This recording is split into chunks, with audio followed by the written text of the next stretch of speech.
Hi everyone, welcome back to the channel. If you're new here, I'm Fem, a Filipina living in Australia. This is my home now, as I have proudly gained my Australian citizenship. I'm so grateful to my husband, who brought me here and gave me this incredible opportunity. I truly call this place paradise.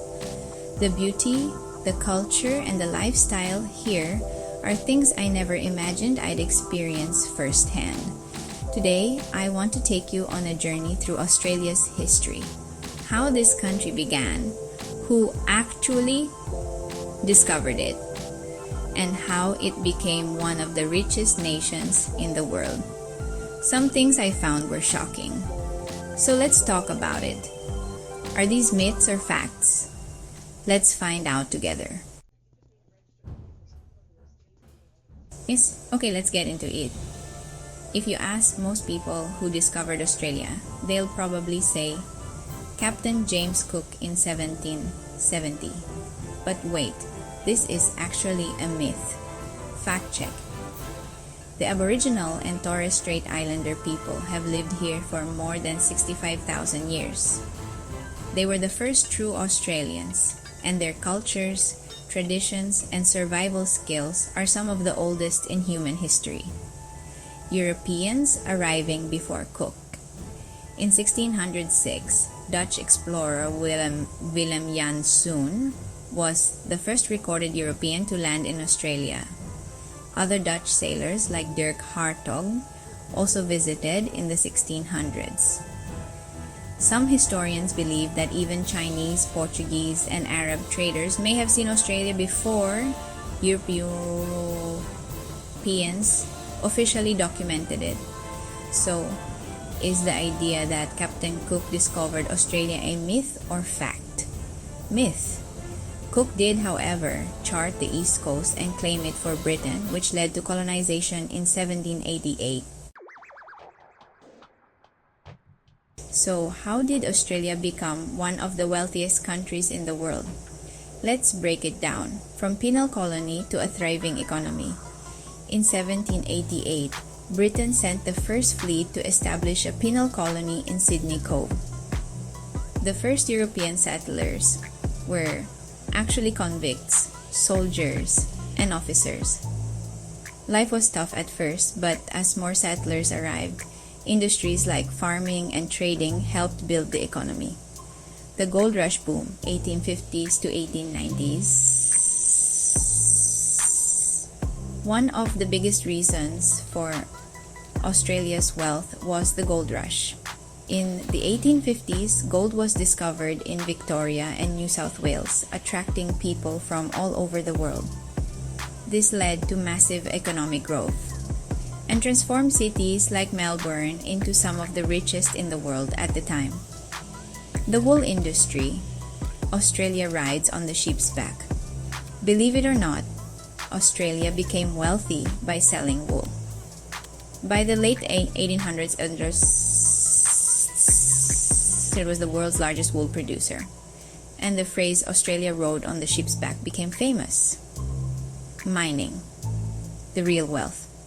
Today, Australia's wealth comes mainly from its natural resources. It exports massive amounts of iron ore, coal, gold, and natural gas, making billions of dollars every year. Now that I'm living in Australia, I've been learning more about its culture and traditions, and some things are really different from what I grew up with in the Philippines. One thing Australians value a lot is mateship. It's all about friendship, helping each other, and treating everyone equally. People call each other mate here, even strangers, like "G'day mate." Aussies love barbecues. Families and friends often gather for a barbie at home or in parks, grilling sausages, steaks, and seafood. It's a big part of their lifestyle, especially in summer. Sports are huge in Australia. The most popular ones are AFL, rugby, and cricket. Filipinos love basketball, but here, people go crazy for footy. Back home in the Philippines, Christmas is a big deal and we celebrate it in a very traditional way. Simbang Gabi, Noche Buena, and lots of decorations. But in Australia, Christmas is in summer. Instead of snow, they have beach parties and barbecues. And Santa Claus sometimes wears shorts. Now, one thing I was curious about when I moved here was, what religion do most Australians follow? In the Philippines, most people are Roman Catholic, and religion plays a big role in our daily lives. But in Australia, it's very different. Christianity makes up about 43.9%, which includes Catholics, Anglicans, and Protestants. A lot of Australians, about 38.9%, are not religious. Other religions like Buddhism, Islam, Hinduism, and so on, make up about 10%. So, while Christianity is still the biggest religion here, the number of people who don't follow any religion is growing fast. In fact, in cities like Sydney and Melbourne, there are a lot of churches, but also mosques, temples, and places of worship for different faiths. Since we're talking about history, here are some of the most interesting historical places in Australia. Port Arthur in Tasmania is a former convict settlement and now a UNESCO site. If you love ghost stories, they have night tours. The Rocks in Sydney is the first European settlement in 1788. Now it's a popular tourist spot with historic buildings and hidden alleyways. Sovereign Hill in Victoria is a living museum where you can experience the gold rush days and even try panning for gold.